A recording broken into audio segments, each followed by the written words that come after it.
বান্দরবনের পাহাড়ে আমার জীবনে আলোহীন সন্ধ্যার এক গল্প। আমি রিপা। ২০২৪ সালের ডিসেম্বর মাসে শীতের শুরু। ঠিক তখনই জীবনের এক স্মরণীয় সফরে বেরিয়ে পড়ি বান্দরবনের উদ্দেশ্যে। পাহাড়, মেঘ আর প্রকৃতির টানে আমাদের টিমে ছিল প্রিয় মানুষগুলি। নিজের সব প্রিয় কাছের মানুষগুলোকে নিয়ে বেরিয়ে পড়ি এই ট্যুরের উদ্দেশ্যে।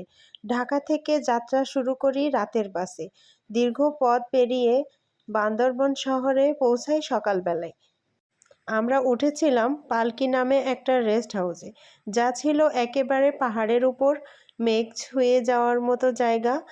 জানালা খুললেই দেখা যেত সবুজে ঘেরা পাহাড়, নিচে ঘোরানো পেঁচানো রাস্তা আর দূরে মেঘের নরম চাদর। প্রথম দিন আমরা ঘুরতে যাই আমাদের হোটেল থেকে কাছের একটা ভিউ পয়েন্ট, সেটা হচ্ছে নীলাচল। সেখানে গিয়ে আমাদের দুই ভাইয়ের সাথে দেখা হয়ে যায়, যিনি বান্দরবনে চাকরিরত অবস্থায় থাকেন। তার সাথে দেখা হয়, সে আর তার বন্ধু দুজন মিলে আমাদের সঙ্গ দিয়ে থাকে। নীলাচলের মাথায় দাঁড়িয়ে চারদিকের মেঘ, রোদ আর ঠান্ডা হাওয়া সব কিছু একসাথে মিলে একটা স্বপ্নের মতো লাগছিল। কিন্তু সবচেয়ে গভীরভাবে যে দিনটা আমার মনে গেঁথে আছে সেটা ছিল তার পরের দিন। দিনটি ছিল শুক্রবার। আমরা সকাল সকাল ঘুম থেকে উঠে প্ল্যান করি নীলগিরি যাব। তবে সমস্যা হয় একটাই, গাড়ি নিয়ে। চাঁদের গাড়ি সময় মতো পাইনি বলে দুপুর 12টার পর রওনা দিতে হয় আমাদের। পাহাড়ি রাস্তায় চলার অভিজ্ঞতা আমার নতুন ছিল।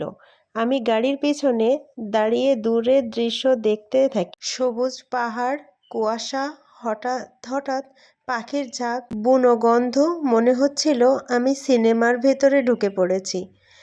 নীলগিরি পৌঁছে দুপুরের খাওয়া দাওয়া করি। গরম গরম মোরগ পোলাও, কি যে মনোরম ঠান্ডা বাতাস! জীবনে প্রথমবার খাবারের সাথে প্রকৃতির এই কম্বিনেশন পেলাম।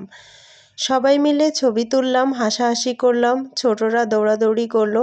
আমাদের সাথে যেসব গাড়িগুলো গিয়েছিল সবাই ফেরার পথে। তারপর দেখলাম যে সব গাড়ি এখান থেকে খালি হয়ে গেছে, এবার আমাদের ফিরতে হবে। কিন্তু ফেরার সময় শুরু হয় এক ভয়ের সন্ধ্যা। গাড়ি চলছে, সন্ধ্যা ঘনিয়ে এসেছে। পাহাড়ি রাস্তায় আমরা নামতে শুরু করেছি। হঠাৎ দেখি গাড়ির হেডলাইট কাজ করছে না। আঁকাবাঁকা রাস্তা, অন্ধকার, একদম অদৃশ্য। ড্রাইভার মোবাইলের ফ্ল্যাশ লাইট জ্বালিয়ে গাড়ি চালাতে লাগলো। প্রথমে ভাবছিলাম এটা মজা করছে। কিছুক্ষণ পর বুঝতে পারলাম পরিস্থিতি সত্যিই ভয়াবহ। আমাদের ছোট্ট রোজামণিটা হঠাৎ কেঁদে উঠল। ওর কান্না শুনে আমাদের বুকের বাঁ পাশটা যেন ভয়ে চমকে উঠল। ঘটনাটা বুঝতে পেরে আজমাইন আমাকে অনেক শক্ত করে জড়িয়ে ধরল। চারপাশ নীরব, শুধু গাড়ির আওয়াজ।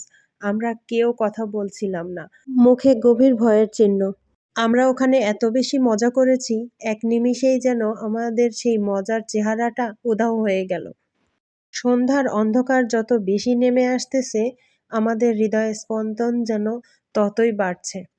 হঠাৎ হঠাৎ কিছুক্ষণ পর যখন একটা আলো দেখছি, মনে হচ্ছিল এই বুঝি শেষবার আলো দেখছি।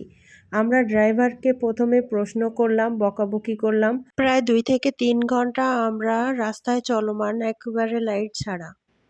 গাড়িটা চলছে শুধুমাত্র আমাদের সবগুলো মোবাইলের ফ্ল্যাশ লাইটের সাহায্যে।